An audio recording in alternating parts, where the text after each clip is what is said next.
Midi 14h, Sud Radio, la France dans tous ses états, le face-à-face. Vous êtes bien sur Sud Radio en ce jeudi 5 février de l'an de grâce 2026 et je reçois quelqu'un qui est important pour moi d'abord parce que avec Julien Denormandie, nous partageons des valeurs sur les enjeux agricoles et alimentaires.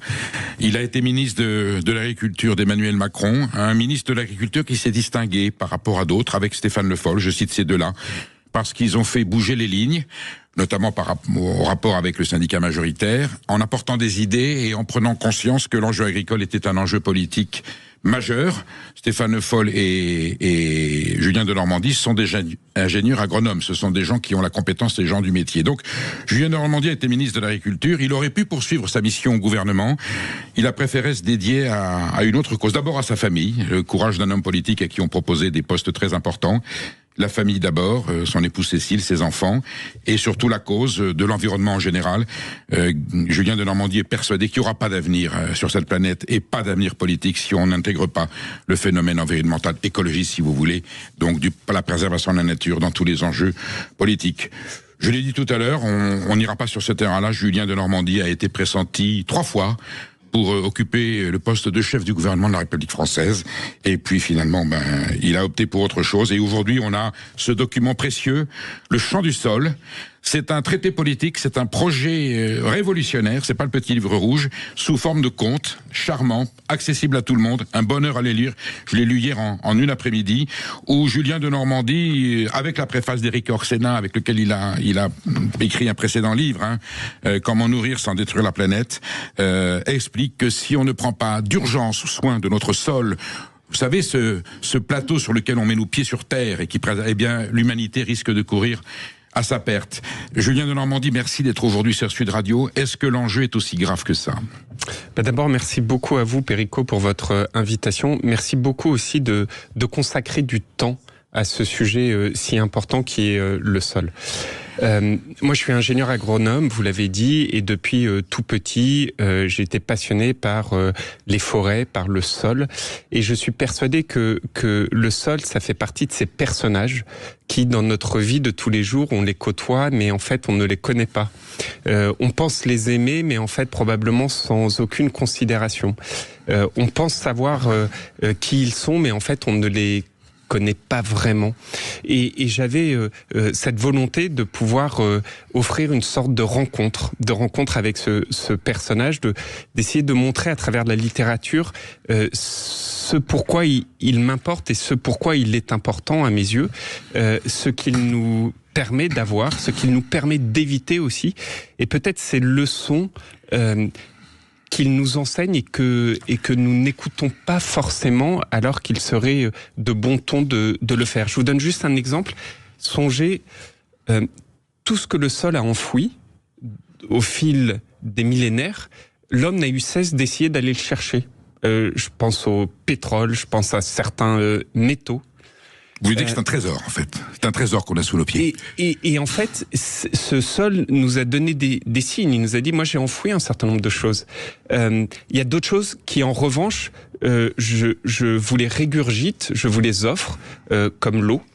Et peut-être que ce qu'il a enfoui derrière ce message, évidemment poétique, et je veux aucun comportement nié derrière tout ça, mais peut-être que derrière ces messages, il y a des vraies volontés de vie, ou en tout cas des leçons qu'il nous faut retenir. Est-ce que la maxime qui veut voyager loin mais nage sa monture est à appliquer? L'humanité habite cette planète.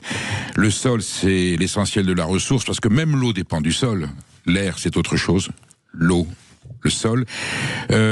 Si on ne prend pas soin à ce que, comme vous dites, cette richesse, le don du sol qui nous donne, on va puiser. Si on lui demande plus qu'il ne peut nous donner, si on va trop loin dans l'extraction de ces richesses, ça met non seulement nos sociétés, mais peut-être l'humanité tout entière en péril. À un moment donné, il y aura un seuil franchi qui sera irréversible. Il y a un point qu'on ignore, ou en tout cas qu'on ne sait pas, c'est qu'en fait, sans le sol, il n'y aurait pas de rivière.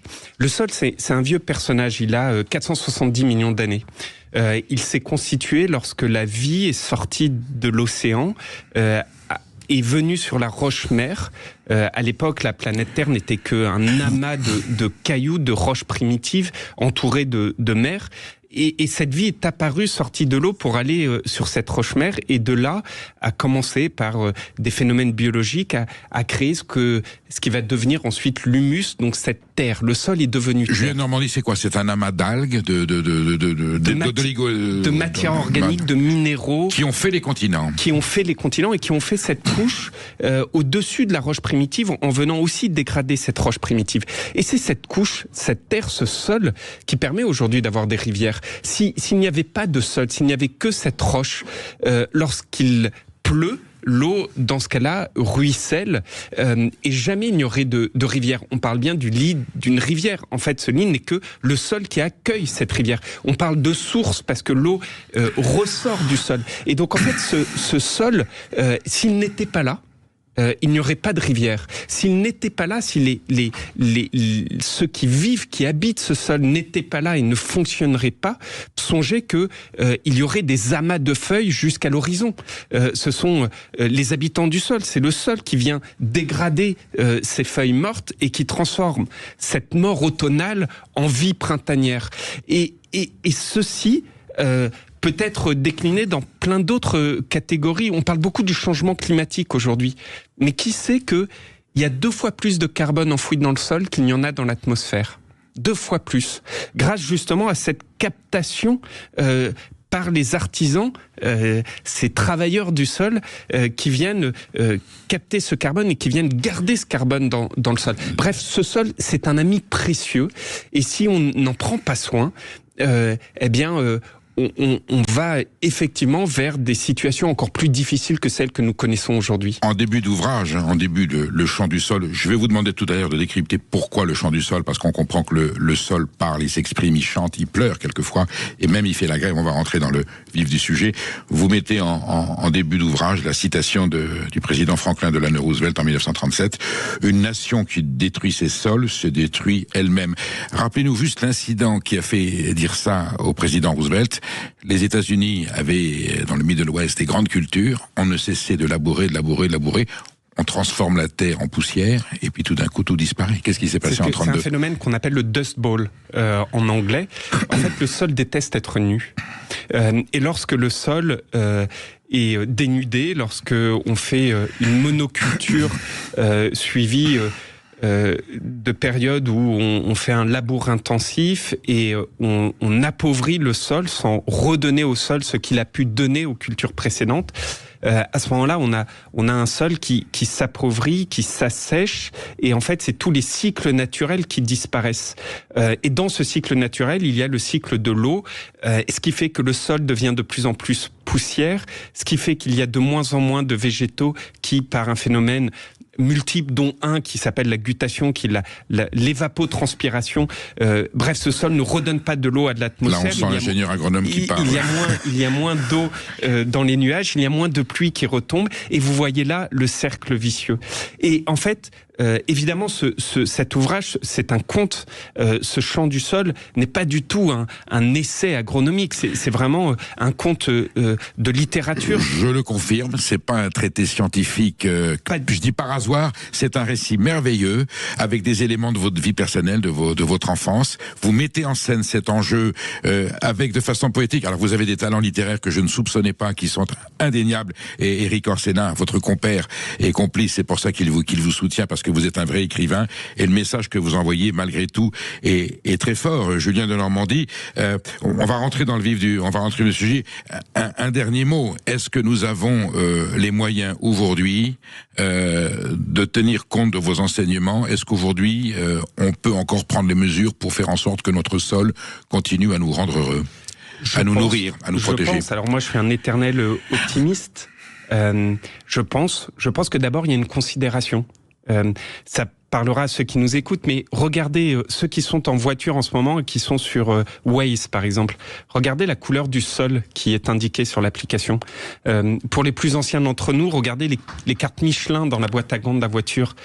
À chaque fois, le sol est blanc. Ouais, neutre, rien. Neutre. Blanc, la couleur du vide.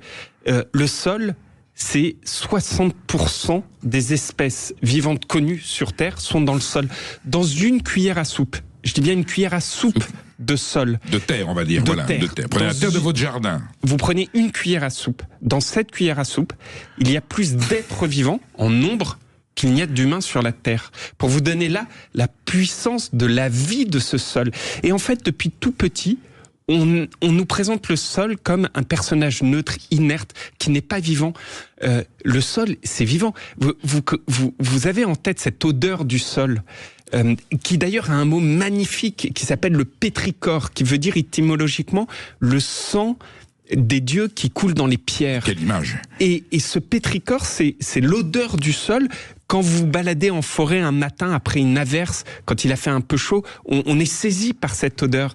Et en fait, cette odeur, elle est liée à quoi? Elle est liée à des êtres, en l'occurrence des bactéries qui sont dans le sol, qui sont actives et qui dégagent des odeurs au contact de l'eau. Mais tout ça, c'est magnifique. Donc oui, moi je suis optimiste. Il faut en revanche considérer que ce personnage, cet ami, il faut en prendre soin, il faut le considérer tel qu'il est, c'est-à-dire un être vivant et un écosystème vivant, diraient les biologistes. Et donc, par cet ouvrage, j'ai essayé de faire cette rencontre. Je me suis beaucoup inspiré parce que pour moi, c'est un modèle immense. L'homme qui plantait des arbres de Jean Giono, qui est probablement l'un des plus bel ouvrage conte environnemental du siècle dernier, écrit en 1953, l'homme qui plantait des arbres. On va continuer et vraiment, autour de l'arbre, dans cet ouvrage de Jean Giono, je me suis dit qu'il y avait peut-être quelque chose à faire sur le sol. On va continuer à pétricorer avec vous, donc on va faire le culte du sang des dieux. Vous nous appelez au 0800 26 300 300. Emmanuel Galasso attend votre appel. J'ai en face de moi Julien de Normandie. C'est pas facile de l'avoir. Il se réserve beaucoup. Il ne parle pas inconsidérément. Et vous pourrez lui poser des questions sur l'avenir de la planète, sur le sol, sur la nature, tout ce qu'est l'écologie. Alors, l'écologie idéologique, l'écologie punitive, la bonne écologie, la préservation de notre bonne vieille terre, la mer, comme disait le général de Gaulle dans son discours de Bayeux, notre bonne vieille terre, la mer, à qui nous devons toute notre vie et notre espoir. À tout de suite sur Sud Radio. Midi 14h, Sud Radio, la France dans tous ses états. Et oui, je suis en face-à-face cordial. On échange à bâton fleuri, à bâton terrestre avec Julien de Normandie, auteur Le Chant du Sol, préfacé par Éric Orsena aux éditions du Seuil, qui sort demain. Merci Julien de Normandie d'être venu sur Sud Radio présenter en primeur.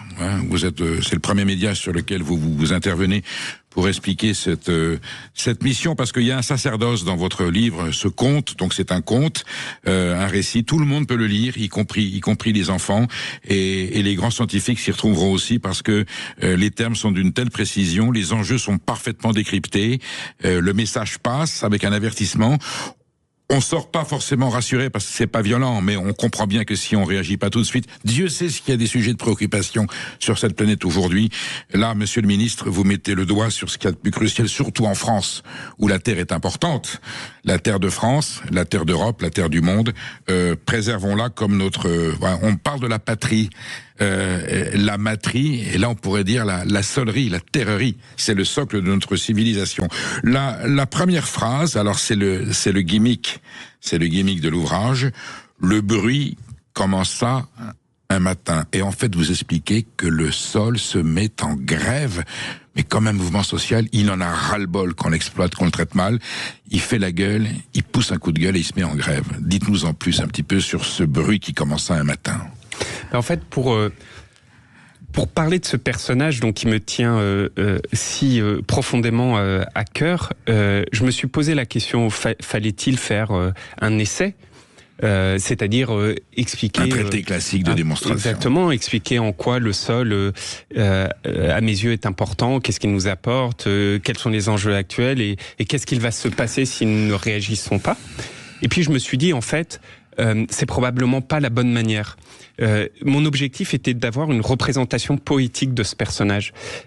Une représentation à la fois poétique, c'est-à-dire un conte, avec beaucoup d'enseignements, je crois, dedans. Mais si un conte ne relate pas une histoire vraie, à l'évidence, il peut en revanche ne reposer que sur des faits réels. Et c'est cet ouvrage qui ne repose que sur des faits réels.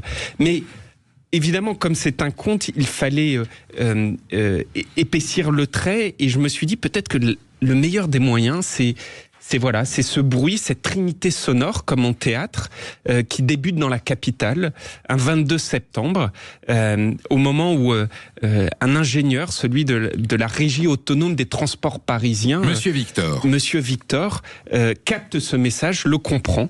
Et en fait, c'est un message du Morse qui est... Le sol s'exprime en Morse. Et lui, il est en sous-sol, tout le monde panique, le gouvernement, la préfecture, la RATP. Et lui, il écoute le son, et il dit « Je suis le sol, je suis en grève ». Et ces vibrations sonores emportent inquiétude, emportent aussi désarroi. Et en fait, ce conte est un conte miroir, c'est-à-dire que ce sont 5 personnages différents, avec à chaque fois ce 22 septembre qui débute.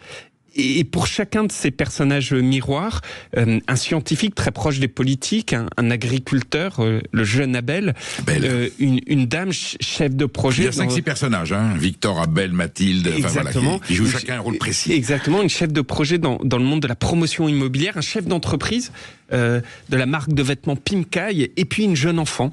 Un patron de supermarché qui dit « Je continue à faire la viande locale. Exactement. Ma direction parisienne m'engueule, mais je continue à vendre de la viande Salers. » Et ces personnages donc vont vivre ce moment, cette grève du sol, et chacun en fait va faire son propre enseignement du moment. Et évidemment, dans ces personnages, c'est beaucoup de mes ressentis, c'est beaucoup de choses que j'ai pu vivre moi aussi, c'est évidemment beaucoup de mes réflexions, mais c'est aussi, je crois, des personnages dans lesquels n'importe qui peut se retrouver. Et c'était ça que je voulais faire passer comme message. Et en fait, la leçon de ce conte est au final très humble.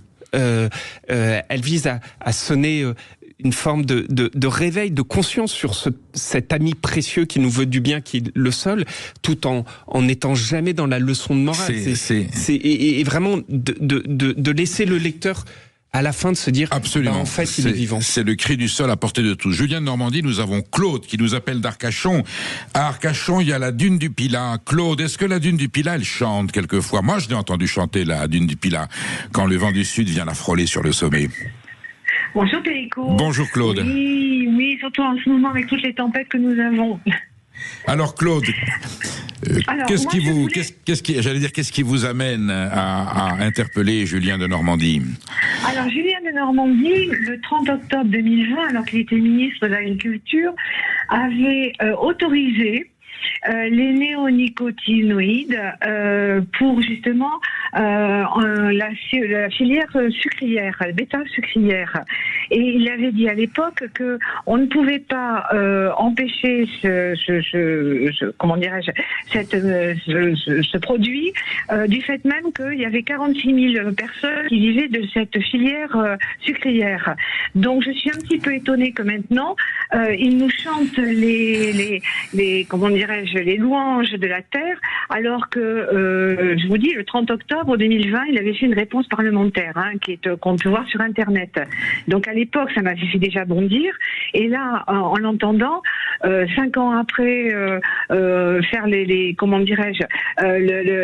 chantre du sol, alors que c'est quelque chose qui est dénoncé depuis très longtemps par des personnes qui sont proches du terroir et qui nous disent effectivement que le sol s'appauvrit, qu'il n'y a plus d'insectes. Donc je voudrais savoir comment Monsieur de Normandie a réagi maintenant 5 ans après, après avoir défendu. Merci Claude, je transmets, il vous a écouté, il va répondre. Le sénateur Duplon revient à la charge d'ailleurs en disant qu'il faut réutiliser certains produits qui étaient interdits. On est dans le dilemme, Monsieur le ministre. Le choix.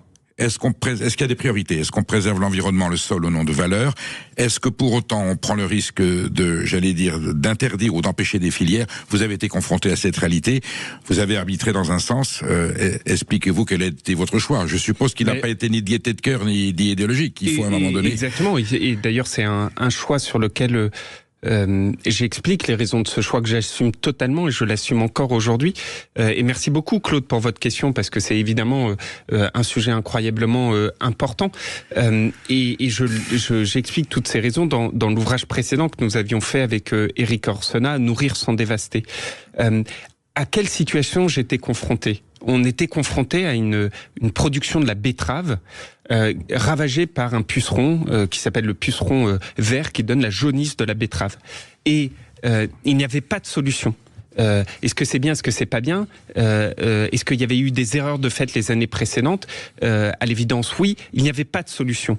Certains disaient si, la culture bio le permet. C'est pas vrai, même la culture bio ne le permettait pas. Il n'y avait pas de solution face à ce ravageur qui est le puceron.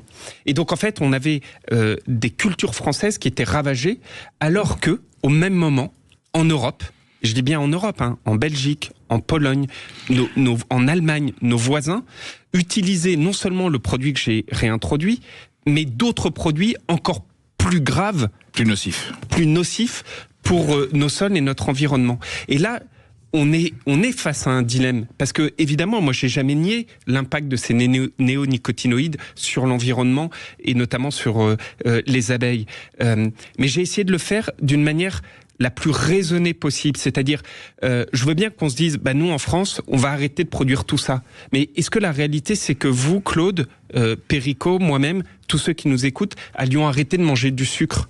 À l'évidence, non. En fait, ce qui allait se passer, c'est qu'on allait importer de pays européens des productions de sucre qui dégradaient encore plus le sol, l'environnement.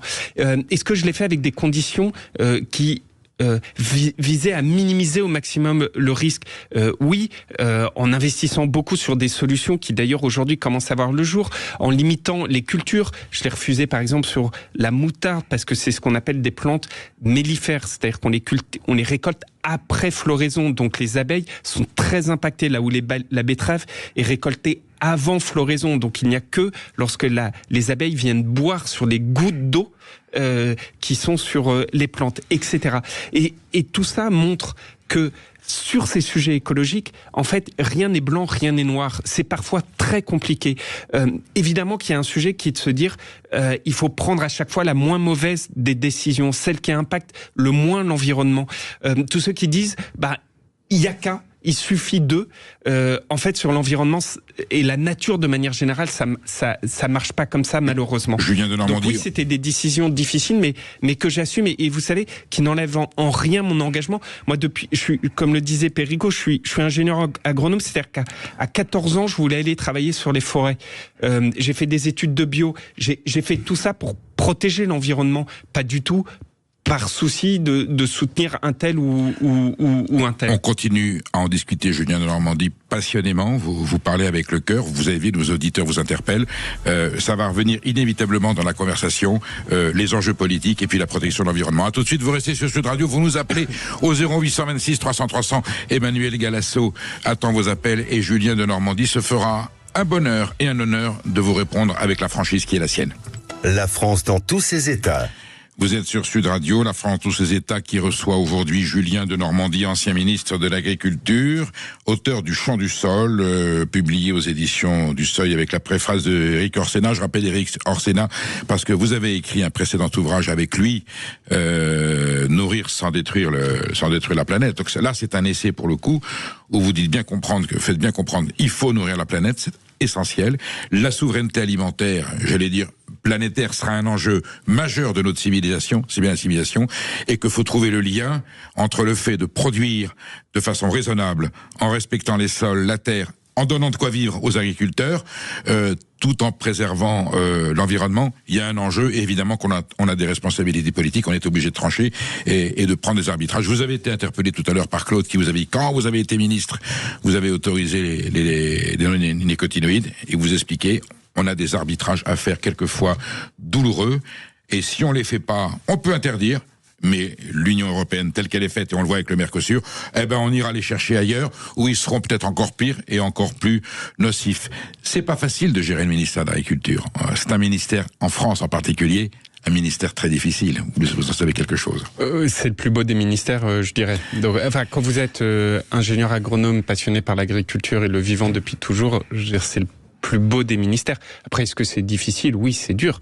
vous avez à la fois beaucoup de crises à gérer, des crises environnementales. Je me souviens en 2021, ce gel atroce, ce gel tardif atroce. Ravageur. Plus grande catastrophe agronomique depuis le début du 21e siècle. J'ai perdu tous mes fruits dans mon jardin et ma petite vigne que j'avais entourée d'un gelé. Mais je dirais que vous, Perico, vous ayez perdu, c'est non, très pour grave. Dire que j'ai touché du doigt ce que je croyais être une information extérieure.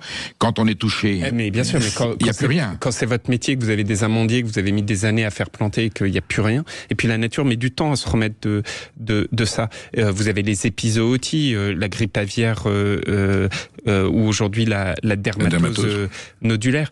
Et donc oui, c'est un ministère difficile, c'est un ministère absolument passionnant. Et puis, vous savez, c'est un ministère qui est au plus profond du quotidien des Français, l'alimentation. Moi, je crois beaucoup, et c'est aussi un des lions dans ce conte Le Chant du Sol. Moi, je crois beaucoup au fait qu'il n'y a qu'une seule santé. La santé environnementale, la santé animale et la santé humaine. Tout est lié. Dans le conte, il y a un de ces personnages qui est un jeune agriculteur et qui, du fait de la grève du sol, n'a d'autre solution que d'importer du tourteau de soja brésilien. On y est. Exactement, et des tourteaux de soja issus de déforestation et non pas cette belle herbe et cette belle prairie permanente du Cantal. Eh bien, en fait, il n'y aura pas les mêmes pourcentages d'oméga 3 et d'oméga 6 dans la viande de son élevage salaire. Et ce qui est vrai sur l'alimentation des animaux, dans les pratiques culturelles. Et donc, tout ça, cette seule santé, elle est au cœur de tout. Et peut-être, là encore, le sol est ce lien entre la santé unique, celle de l'environnement, des humains et des animaux. Julien de Normandie, si vous étiez appelé par la République à occuper de nouvelles responsabilités, si il était urgent que vous repreniez la gestion de ce ministère, quelle part du contenu de ce traité où vous livrez votre âme, là, vous lancez un cri d'alarme absolu avec des solutions très précises et des enjeux très clairs, est-ce qu'aujourd'hui le ministre de l'Agriculture de la République française peut appliquer tout ou partie de ce qui est inscrit et suggéré dans le Chant du Sol, ou c'est pas si évident que ça? Si, moi je pense que d'abord tout et la politique en premier lieu doit reposer sur une vision. Le drame, c'est quand vous n'avez pas de vision claire, quand vous n'avez pas de cap. Il peut y avoir des visions et des limites, je viens de Normandie. Je suis bien d'accord, mais déjà quand vous avez une vision claire, vous pouvez après prendre des décisions qui sont critiquées ou qui ne sont pas forcément soutenues, ou d'autres au contraire qui le sont. On le voit avec l'interpellation de Claude tout à l'heure. Je pense que ce qui est aussi difficile, parce que dans ce conte Le Chant du Sol, il y a une part sur l'agriculture et aussi une grande part sur le logement, il y a une grande part sur l'économie, l'investissement, le fonctionnement du capitalisme tel qu'il est aujourd'hui, des échanges commerciaux. Il y a une grande part également sur nous en tant qu'individus.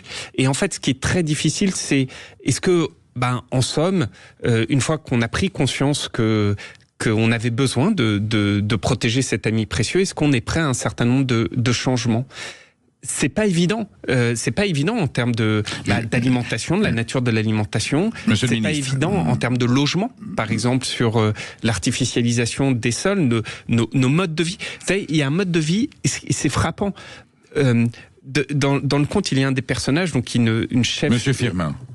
Alors, en l'occurrence, c'est Madame Alexandra Germain qui elle est promoteur. Madame Germain, voilà. Madame Germain, elle est promoteur immobilier, et en fait, on se rend compte du fait de cette grève du sol, à quel point il devient de plus en plus difficile de bâtir.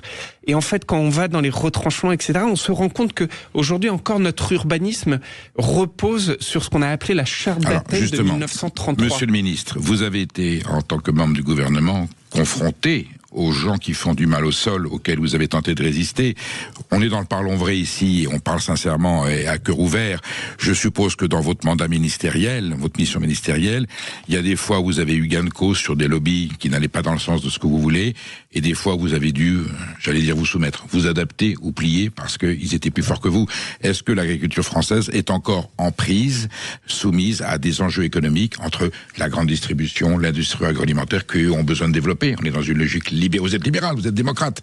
Est-ce qu'il y a un libéralisme compatible avec la protection du sol et un mauvais libéralisme, un néolibéralisme pas compatible avec la protection des sols? En fait, moi, je pense qu'on a tous une responsabilité. Parlez franchement, mais je sais que vous êtes franc. Non, je pense qu'on a tous une responsabilité. Oui, il y en a qui jouent pas le jeu, c'est évident. Et moi, j'aime pas trop le concept de lobbyiste parce qu'on est tous, on défend tous. Vous m'avez compris, des puissances économiques qui ont besoin de défendre leurs intérêts, mais peut-être de bonne foi. Je dis pas, c'est pas des salauds, mais ils ont des parts de marché à conquérir.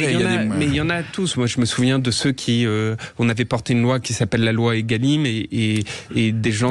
C'est vous qui êtes à l'origine de la loi Egalim. Des gens de la grande distribution qui le jour même me disaient, de toute manière, nous, on a nos centrales à l'extérieur de la France et comme ça, on pourra contourner la loi. Alors que la loi, justement, leur imposait, y compris lorsqu'ils étaient en dehors de l'Europe. Et aujourd'hui, c'est traité en justice d'ailleurs. Donc oui, il y en a qui jouent pas le jeu à l'évidence.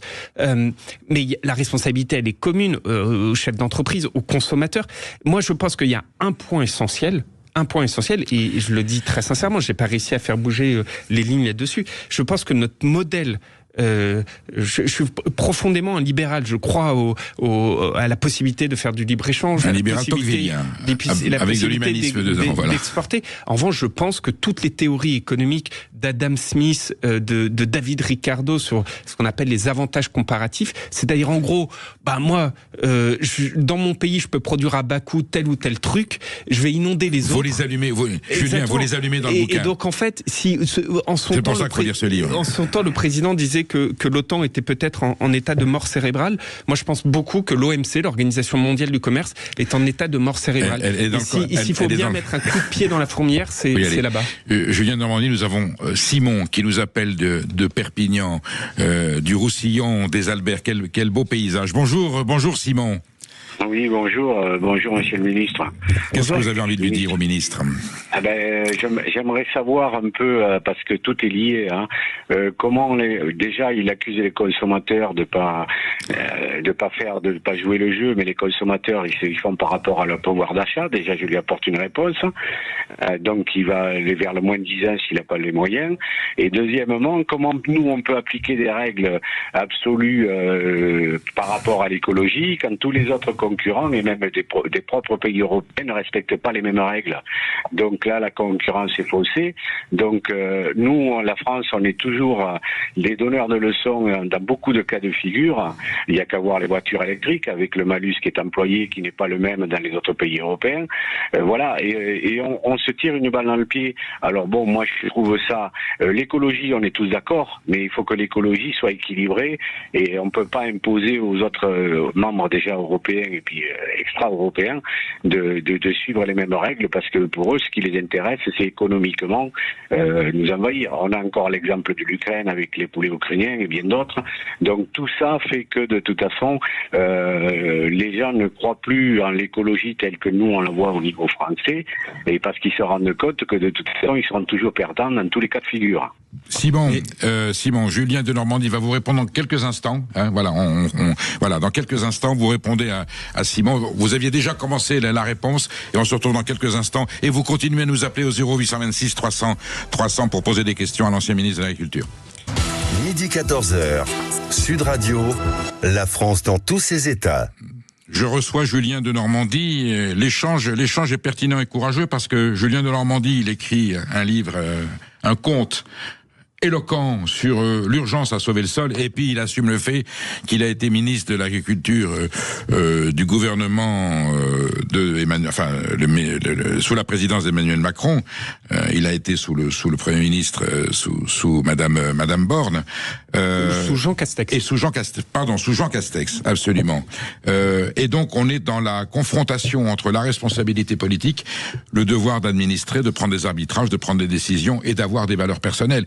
Julien de Normandie, ce n'est pas parce que vous avez dû prendre des décisions en tant que ministre de l'Agriculture qui peuvent être sujets à polémique ou à caution que vous n'avez pas pour autant des convictions, la foi et l'espoir, et que dans votre livre vous dites bien, même si j'ai été ministre de l'Agriculture, ça m'interdit pas de dire que si on protège pas les sols, on va à la catastrophe. On est vraiment dans cette logique-là. Et puis, vraiment, ce livre, c'est un conte littéraire qui parle d'agriculture, mais qui parle tout autant de logement, d'économie, qui qui évidemment repose sur mes expériences, mais aujourd'hui je travaille dans le domaine de l'environnement et donc je suis confronté tous les jours à ces questions que les entreprises se posent pour se dire comment faire en sorte de limiter les émissions de gaz à effet de serre, etc. Alors on répond, pour répondre à Simon. À Simon, déjà le point qui montre bien toute la discussion qu'on a et ce côté humble que j'évoquais tout à l'heure en parlant de ce compte.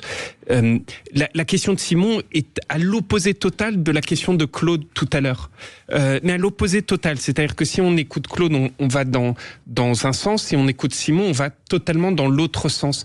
Et en fait, ce qui est très difficile sur ces sujets environnementaux, sur ces sujets de protection, c'est que probablement, c'est plus complexe que d'aller que dans un sens ou que dans un autre. Il faut essayer de trouver des voies de passage. Moi, pour répondre à Simon, je suis complètement opposé, mais alors complètement opposé à l'importation de produits qu'on n'a pas le droit de faire chez nous. Et je suis tellement opposé donc anti-Mercosur, c'est clair. Mais anti-Mercosur, je suis tellement opposé que il y a 2 ans, je me suis rendu au Brésil pour écrire l'ouvrage avec Eric Orsena. Je voulais aller dans une région qui s'appelle le Mato Grosso, la grande région productiviste brésilienne. Bien sûr. Et là-bas, on m'a demandé de ne pas y aller au motif que ma sécurité ne pourrait être assurée parce que j'avais critiqué le poulet brésilien à tout va. Carrément. À tout va lorsque j'étais ministre. Donc, Simon, je partage totalement ce que vous avez dit. On ne peut pas ne pas avoir les mêmes règles du jeu. Après, vous avez évoqué un sujet en disant que j'accuse le consommateur. Non, pardon, moi je n'accuse absolument pas.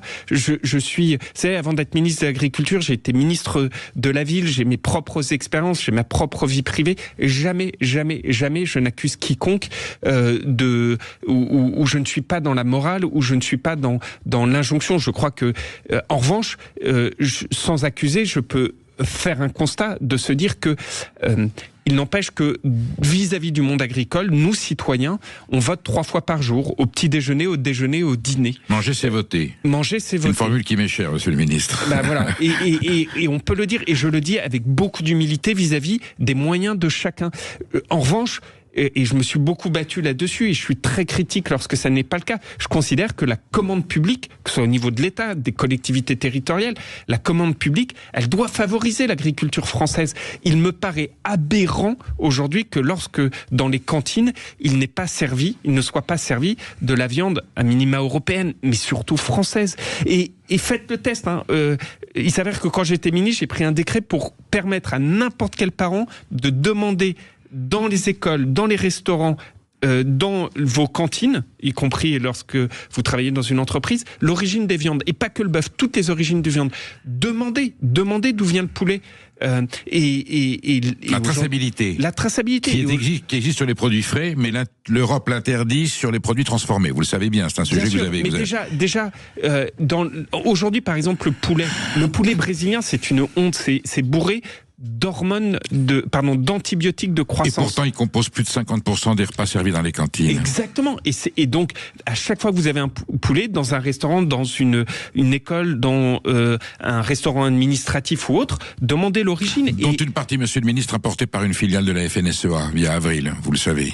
Voilà. Mais je veux dire, encore une fois, moi je suis là pour soutenir personne et je suis pas là pour donner des je vous parle de contradiction dans ce pays. On peut être syndicat majoritaire, défendre les agricoles et de la main gauche on importe du poulet brésilien. Mais on vit d'une cohabitation de contraire. Moi ce que je dis en revanche, c'est que voilà, ces règles qui consistent à dire en fait, je suis capable d'importer dans mon pays des élevages de poulets qui ont été faits avec 2 millions, 3 millions, 4 millions de poulets au Brésil, bourrés d'antibiotiques de croissance pour pas que les animaux ne tombent malades, alors que nous, on a en moyenne 50, 60 000 volailles dans un poulailler en France, avec un mal fou d'ailleurs, et je salue les agriculteurs, un mal fou à les élever.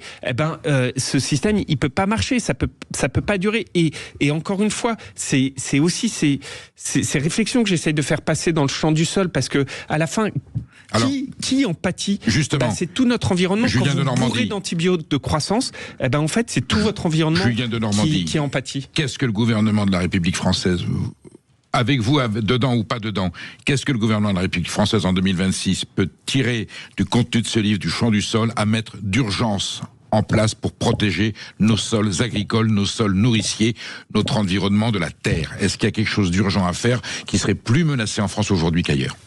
Alors, il y en a plusieurs, pas qu'une, mais il y en a plusieurs. Un ou deux essentiels. Moi, je pense que y a si vous y étiez là, première mesure que vous prenez. Mon plus grand combat, c'est de mettre un énorme coup de pied dans la fourmilière de cette Organisation mondiale du commerce. Ça n'a aucun sens aujourd'hui. Aucun sens. Donc vous dites bien, c'est la consommation qui nous fait abîmer les sols.